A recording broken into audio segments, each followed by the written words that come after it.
función. Andamos buscando una función que cumpla, que al derivarla una o dos veces, según lo que plantee la ecuación, dé igual a otra cosa. Pues para hacerles corto el cuento, eventualmente a ustedes les va a tocar integrar para encontrar la solución de una de estas ecuaciones diferenciales. Eventualmente siempre uno tiene que integrar ahí. Por eso es que esta clase es requisito y es necesario que ustedes sepan integrar bien. Tanto integrales en una variable como múltiples, ¿no? Las últimas que hemos visto, las iteradas. Pero yo creo que ya lo he platicado con ustedes alguna vez. No todas las integrales se pueden hacer. Sería una cosa bonita, ¿verdad?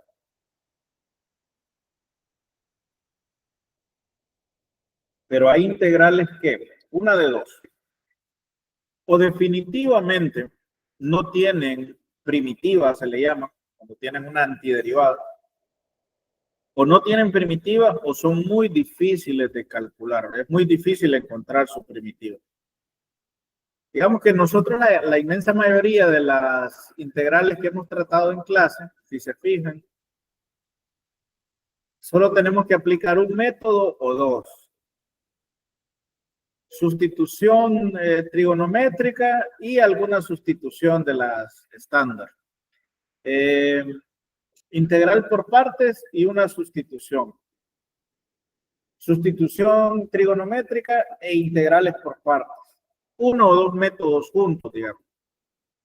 Pero hay integrales y tan complicadas. Por ejemplo, ahora mismo se me viene a la mente la raíz séptima de tangente de X, que usted tiene que aplicar 5 o 10 tipos de integrales, de técnicas de integración, para decirlo mejor.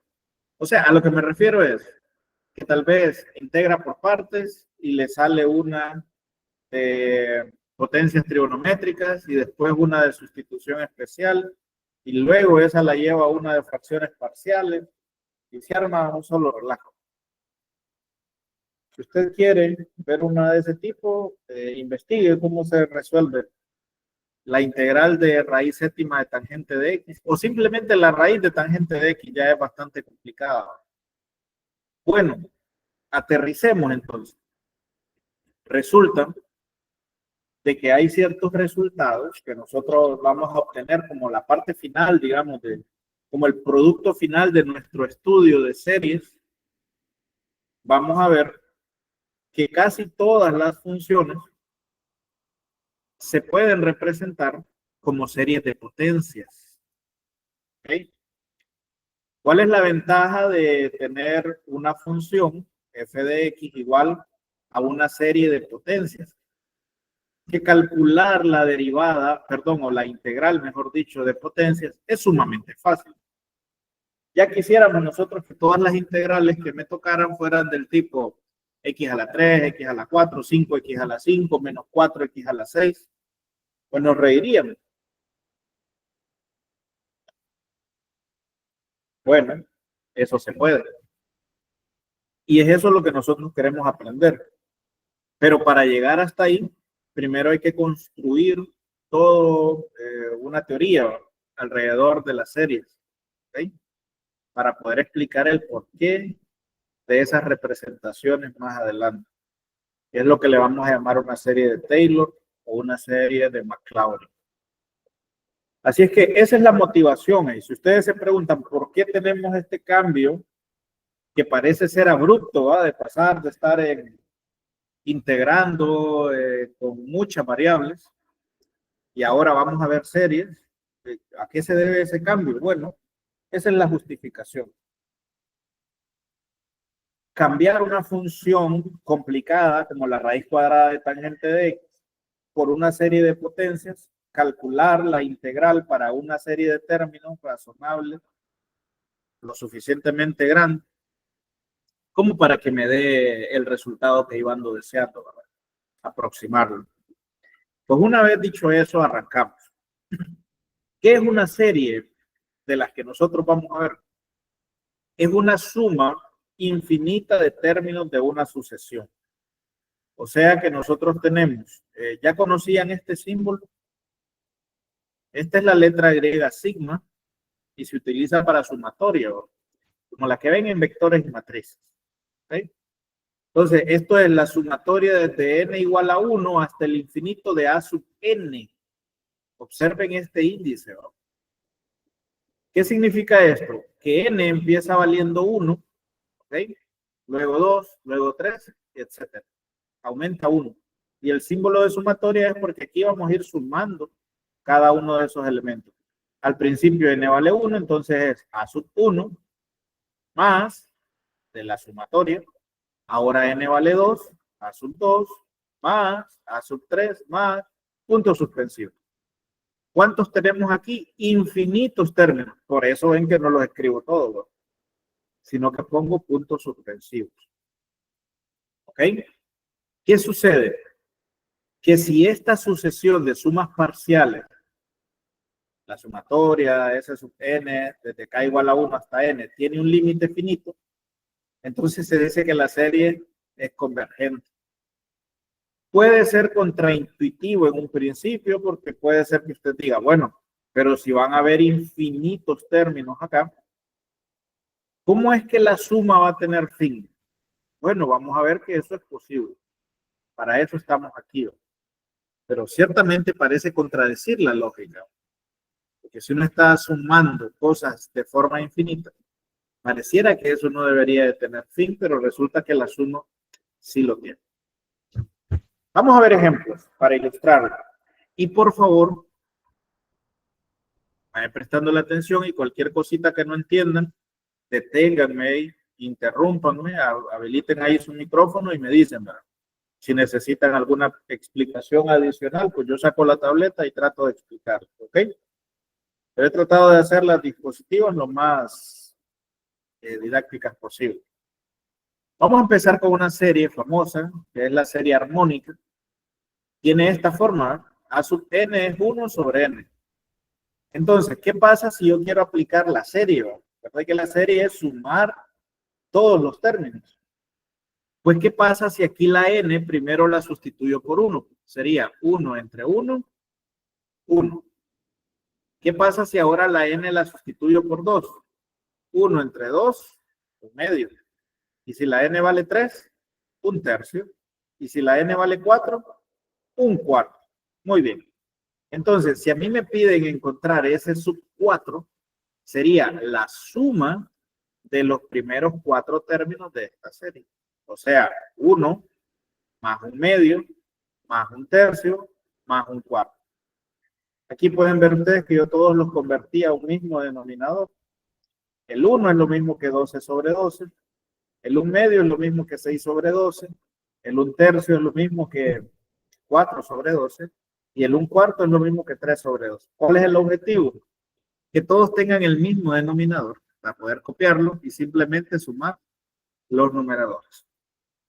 Pues al final esta suma da 25 sobre 12. Ustedes lo pueden comprobar con la calculadora. Y si lo ponen a decimal es aproximadamente 2.0833. ¿Ok? Entonces uno suma esos términos. ¿Cuál es la diferencia entre una sucesión y una serie? Que van a ser términos que van a estar ustedes escuchando con frecuencia. Bueno, esto que tiene aquí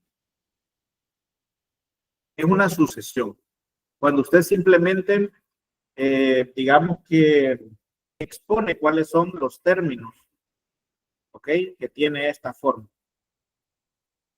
Tienen un orden porque uno los puede nombrar, ¿verdad? Que este es el primero, que este es el segundo, que este es el tercero y que este es el cuarto término. Bueno, me paseo, este. Este es el primero, este es el segundo, este es el tercero y este es el cuarto. Una serie es un grupo ordenado, digamos, de números. ¿No? A veces es una serie, una sucesión. En cambio, cuando hablamos de la serie es porque lo vamos a sumar. Esa es la diferencia, digamos, entre una cosa y otra. Aquí solo los enlistamos, una sucesión los ponemos en una lista, mientras que en una serie los sumamos. ¿Ok?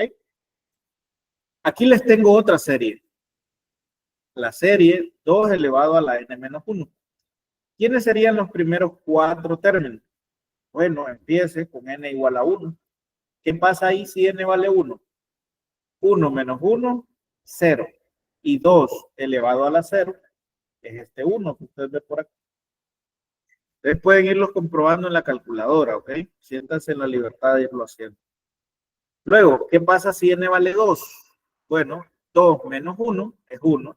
Así que le queda 2 elevado a la 1. Eso da como resultado 2. Y si n vale 3, 3 menos 1, 2. 2 elevado a la 2, 4.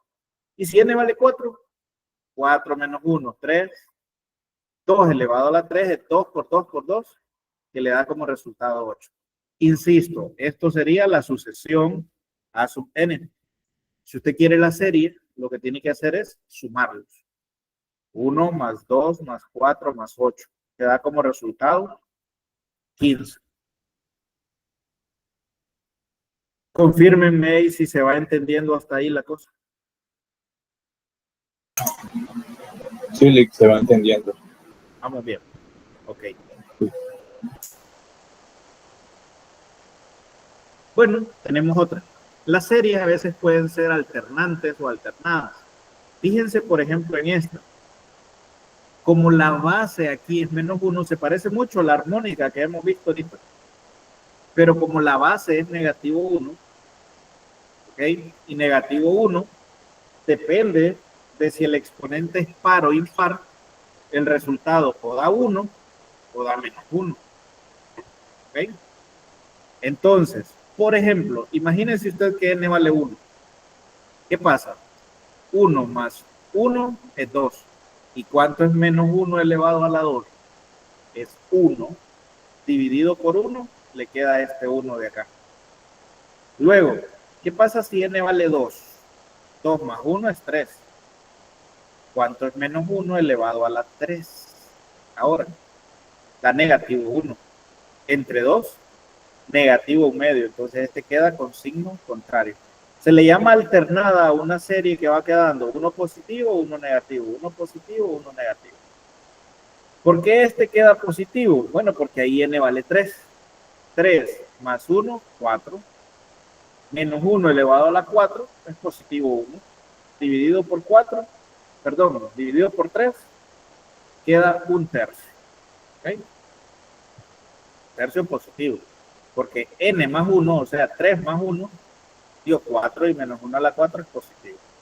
El siguiente, n vale 4. ¿Sí? N vale 4. 4 más 1 son 5.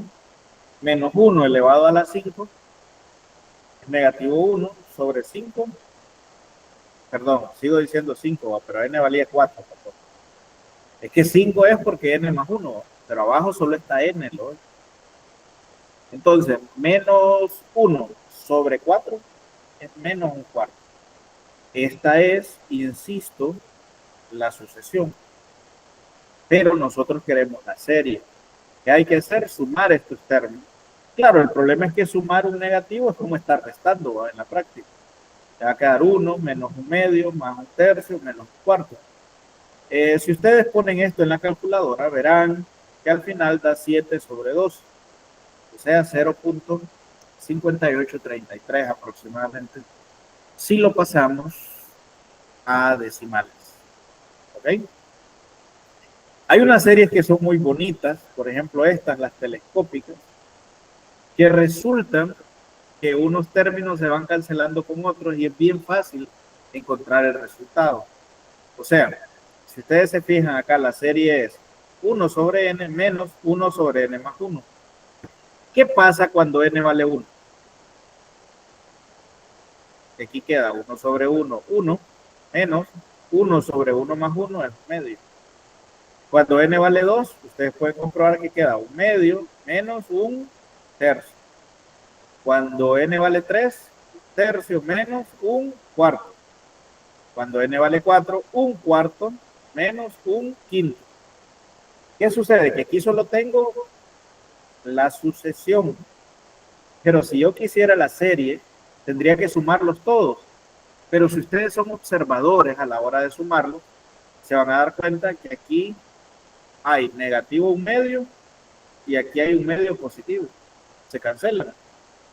Aquí hay negativo 1/3 y aquí hay 1/3 positivo. Acá tenemos negativo 1/4 y aquí tenemos 1/4 positivo.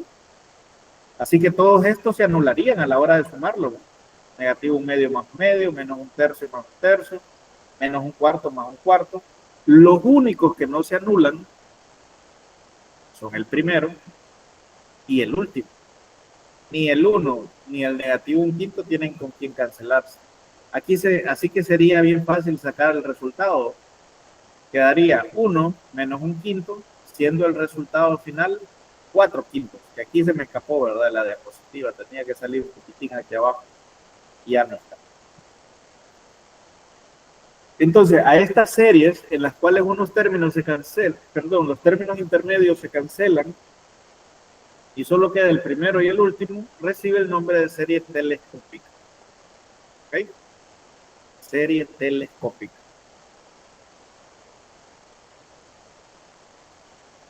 Vamos a hablar ahora del significado de una serie convergente y de una serie divergente. ¿Ok? Una serie es convergente si existe un número real S, tal que el límite cuando n tiende al infinito de S sub n es igual a S. O sea, que si yo empiezo a sumar elementos de esta serie, los primeros 4, los primeros 5, los primeros 6, los primeros 7, los primeros 1000, los primeros 1.000.000, el límite es ese, o sea, la suma nunca supera ese, sino que se está acercando a ese valor. ¿Ok? Si eso sucede, si por muchos términos que yo le sume, todo se va acercando a ese, sin superarlo, sino muy cerquita de ese valor, pues entonces decimos que la serie es convergente. De hecho, decimos que converge a ese número. ¿Ok? Pero si ese límite no existe, o si el límite es infinito, entonces decimos que la serie es divergente. Como es natural, a nosotros nos interesan las series que son convergentes. Eso sería lo bonito.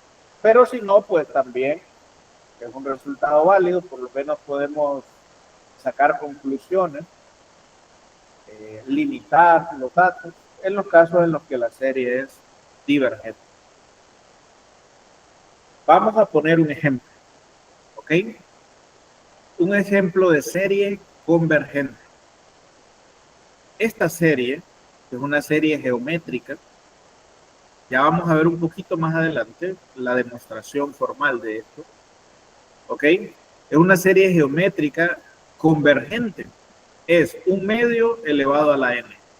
¿Quiénes son sus elementos? Bueno, si n vale 1, perdón, pero es que esta arranca desde 0, así se fijan aquí abajo. ¿Ok? Si n vale 0, 1/2 elevado a la 0 es 1. Luego, si n vale 1, 1/2 elevado a la 1 es 1/2. Si n vale 2, 1/2 elevado a la 2 es 1/4. Si n vale 3, 1/8, y así sucesivamente.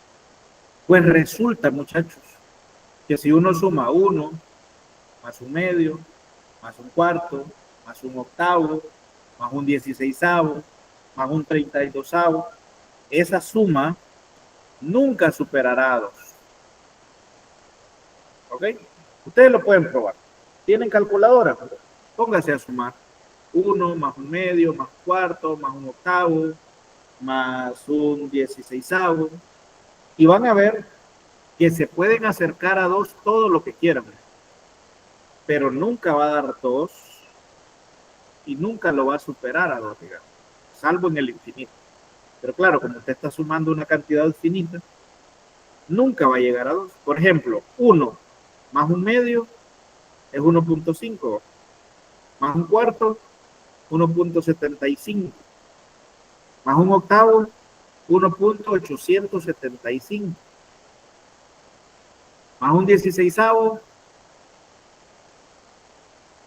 bueno, se da como 1.93 y algo.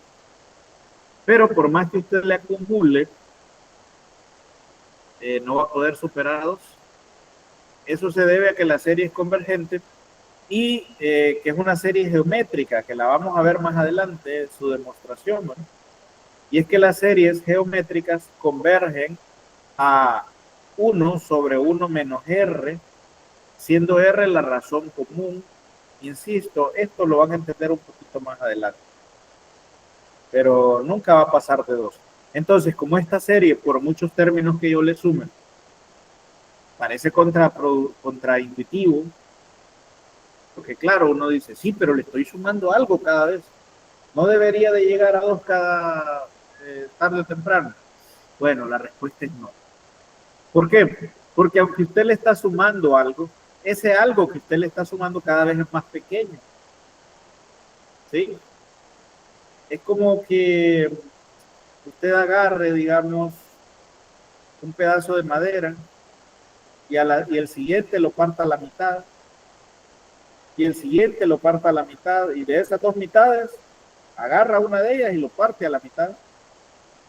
¿Qué sucede? Que los pedacitos que van quedando cada vez son más pequeños hasta que eventualmente le va a quedar algo del tamaño de un átomo, ¿no? Mínimo, sumamente pequeño, que a saber si lo va a poder dividir para empezar entonces. Entonces, el aporte que dan los nuevos términos es tan insignificante que no terminan por superar ese valor que tienen como límite, esa barrera, digamos. Y por lo tanto, la serie se dice que es convergente. Les muestro ahora el ejemplo de una serie que es divergente. Siempre es una serie geométrica, pero es la serie 2 elevado a la n. ¿Qué pasa desde n igual a 0 hasta el infinito? ¿Qué pasa si n vale 0? Bueno, 2 elevado a la 0 es 1. Si n vale 1, 2 elevado a la 1 es 2. Si n vale 2, 2 a la 2 es 4. A ver, ¿por qué esta suma no tiene fin? Porque estos números están creciendo sin límite. Y eso no va a parar ahí. El siguiente número va a ser 8, luego 16, luego 32, luego 64. Ajá, y son infinitos porque mire, aquí tiene puntos suspensivos. Si yo dijera, si solo vamos a calcular hasta un cierto n, desde n igual a 0 hasta 1000, digamos, bueno, puede ser que el número sea muy grande, pero al final va a ser un número finito, tiene fin. Pero el problema son estos puntos suspensivos y este infinito aquí arriba, que n tiene principio, pero no tiene final. Y estos números no son cada vez más pequeños, que era el caso que teníamos en el anterior, sino que son cada vez más grandes. ¿Okay? Denme un segundo ahí que se me está apagando la computadora, voy a conectar el cable. ¿Okay? Aguántenme un poquito.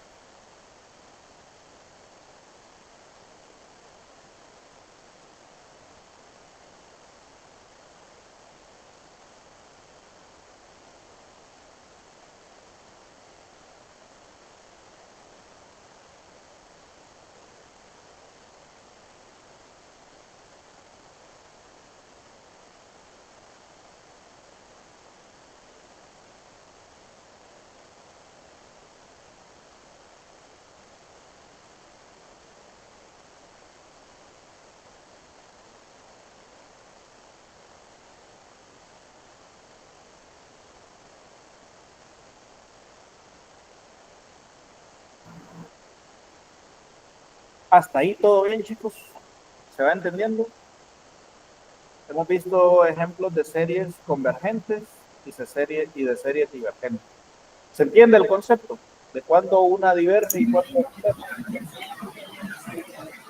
Sí, licenciado. Bueno, avanza un poquito. Entonces, claro, esto se lo estoy diciendo a grosso modo, pero de eso se va a tratar, digamos, el resto del parcial, de saber si una serie converge o no.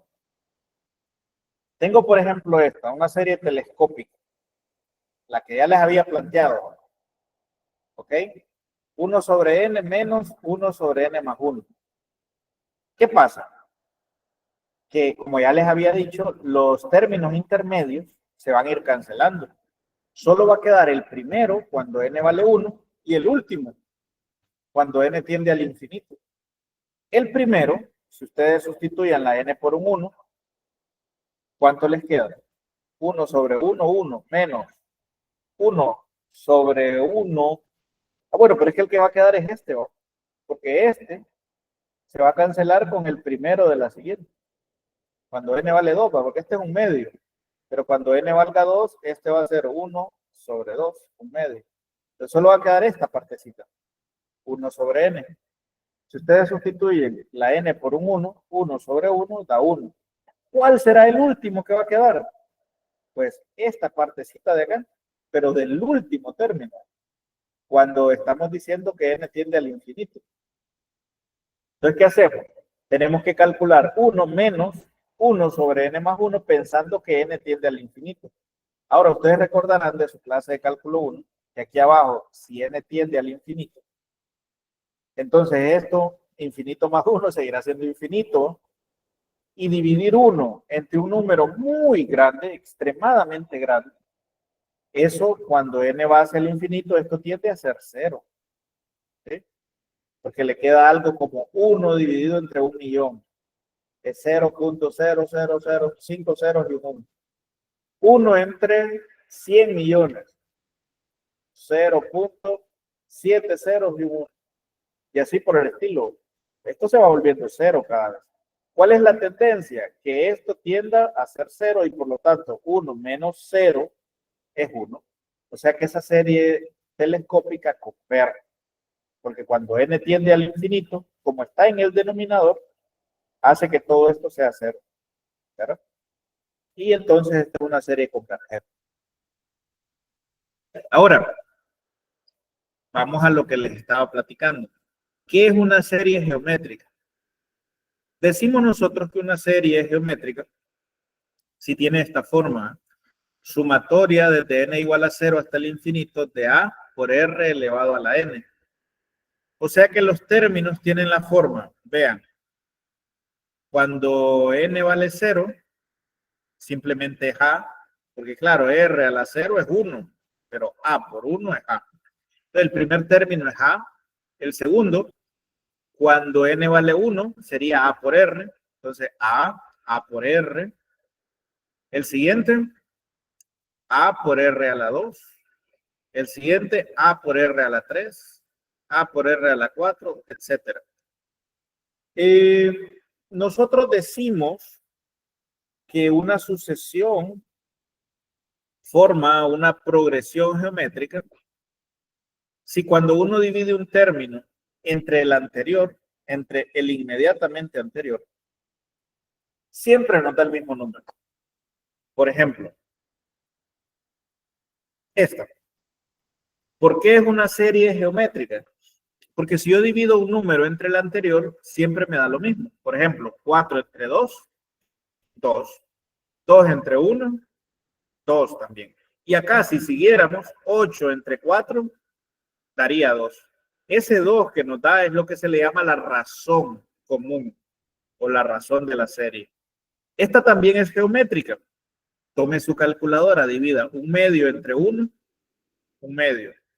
Un cuarto entre un medio, ustedes pueden verificarlo que un cuarto dividido entre un medio es un medio. Y si siguiéramos acá, un octavo entre un cuarto también nos daría un medio. Entonces, siempre al dividir un término con el anterior, resulta que nos da lo mismo. Esa R es fundamental. Se le llama la razón común.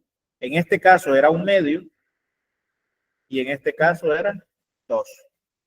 ¿Ok?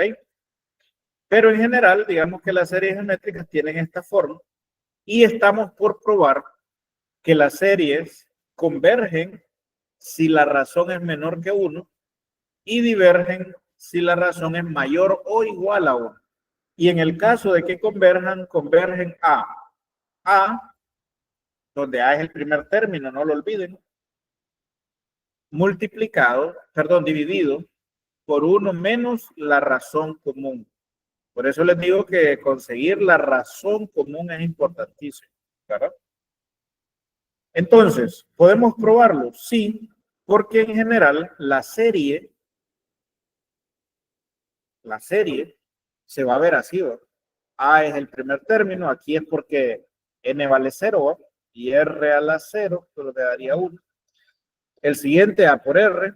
El que viene a continuación, a por r cuadrado, etcétera. Si ustedes se fijan, hay una constante, y es que el exponente de la r siempre es 1 menos que el número de término en el que estamos. Por ejemplo, este es el segundo término, ¿cierto? El primero es a. Aquí, en el segundo término, ¿cuál es el exponente de la r? 1. En el tercer término, ¿cuál es el exponente de la r? 2. Y si siguiéramos en el cuarto término, ¿quién fuese el exponente de la r? 3. Entonces podemos decir de manera general que el enésimo término va a tener esta forma. A por r elevado a la n menos 1. ¿Ok? Ahora, ¿qué pasa si en esta ecuación ambos lados los multiplicamos por r? Obtendríamos esto. Miren, aquí quedaría r por s a la n. Y acá, al multiplicar por r, a cada término le subiría la potencia, ¿va? Por la cual está multiplicada r. Es decir, así quedaría r por s sub n. Y donde solo había a, porque r estaba a la 0, ahora a por r, a r. Donde era AR, ahora está AR cuadrado. Y así sucesivamente. AR a la 3, AR a la 4, hasta que en el último, ¿se acuerdan que antes era elevado a la n menos 1? Pero como lo multipliqué por R, se copia la base, se suman los exponentes, y ese menos 1, con el 1 que tendría la R por el cual lo voy a multiplicar, menos 1 más 1, 0, solo me quedaría la n. Nada más. ¿Ok? Pues, ¿qué pasa si restamos ambas ecuaciones? O sea, me refiero a esta y a la anterior, ¿verdad? A esta. Ustedes deben de saber de su clase de vectores y matrices que cuando uno tiene dos ecuaciones y las suma o las resta, obtiene otra ecuación que es equivalente. Entonces, aquí las vamos a restar. O sea, a S sub n, yo le voy a restar R por S sub n. Ustedes pueden verificar que aquí hay un AR, que si le resto este AR, se anulan. Aquí hay un AR cuadrado, que si le resto el AR cuadrado de aquí, también se cancelan. O sea que formamos una serie telescópica. Aquí hay puntos suspensivos, pero ustedes entenderán que aquí en estos puntos suspensivos hay un AR al cubo, que si le resto este AR al cubo, se cancelarían. Y así por el estilo. ¿Quiénes son los únicos que no se van a cancelar? El primero de acá y el último de acá. Pregunta, ¿por qué el último de acá sí se cancela este? Porque si se fijan aquí en estos puntos suspensivos, ha de haber una potencia que es A por R elevado a la N menos 1. Ok, lo único que no va dentro de los puntos suspensivos. Tiene que estarlo. Y claro, cuando al que estaba allá le reste el que está por acá, se cancela. Pero para este, AR a la N, no hay uno aquí en la dispositiva anterior. Porque este termina aquí. No hay otro aquí más adelante, ¿o? Que le siga el AR a la N. Bueno, entonces, en resumidas cuentas, la resta de los dos, solo me quedaría A menos A por R a la N. ¿Qué es lo que estoy describiendo acá? ¿Va? S sub N menos R por S sub N. Estos son los lados izquierdos de las ecuaciones. No es difícil verificarlo, miren. S sub N menos R por S sub N. ¿Ok? Es lo que tenemos acá. Me da simplemente A menos a por r a la n. Pues bueno, aquí es fácil ver que hay factor común a, se factoriza, a por 1 menos r a la n, y acá también hay factor común, solo que aquí el factor común es s sub n, y lo factoriza, s sub n por 1 menos r. Y como yo estoy interesado en una expresión para s sub n, pues despejo. ¿Ok? Mando este 1 menos r, lo mando a dividir al otro lado. Y me queda esta expresión. S sub n es igual a por 1 menos r a la n sobre 1 menos r. Claro, esto no funciona si r es igual a 1 porque sería 0 el denominador, ¿verdad? Ahora, ¿qué pasa si yo tomo el límite cuando n tiende al infinito? Porque claro, al final yo sé que me va a dar esto, la suma. Pero son infinitos términos los que tengo. Tomemos el límite entonces. Aquí ya tengo el resultado final, pero es fácil de verificarlo. ¿Ok? ¿Qué pasa con esa serie? Pues hay dos casos que se pueden presentar. Sobre todo con este numerito, miren, con el r a la n. Si r es 1 o mayor que 1, ¿ok? Ya dijimos que 1 no puede ser, que sería 0 abajo. Más bien, pensemos con r mayor que 1. Si r es mayor que 1, el problema es que ese número se va a volver extremadamente grande a medida que n se vaya volviendo más grande. Por ejemplo, por decir algo, imagínense que r vale 2. ¿Qué pasa a medida que n se va volviendo 1, 2, 3, 4, 5, 6, 7? ¿Qué pasa con ese número? 2 elevado a la 1 es 2, 2 elevado a la 2 es 4, 2 elevado a las 3 es 8, 2 elevado a la 4 es 16, etc. Este número se vuelve extremadamente grande, no tiene fin. ¿Ok? En cambio, ¿qué pasa si r es un número menor que 1? Pues sorpréndanse, ese número cada vez se vuelve más pequeño. Por ejemplo, imagínense que r es un medio. Un medio elevado a la 1 es 0.5, pero un medio elevado a la 2 es 0.25. Un medio elevado a la 3 es un octavo, que es 0.125. Un medio elevado a la 4 es 1 sobre 16, que es, no sé, como 0.0675. Entonces, es un número que cada vez se está volviendo más pequeño. Es más, tiende a ser 0. Esto, cuando r es menor que 1. Entonces, claro, si esto tiende a ser 0, 1 menos 0 es 1 y 1 por a es a.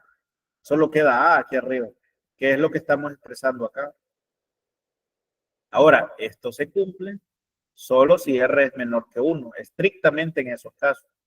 Si el valor absoluto de r es mayor que 1, entonces la serie diverge. No tiene fin porque esos números se vuelven grandes a medida que n va avanzando hacia el infinito.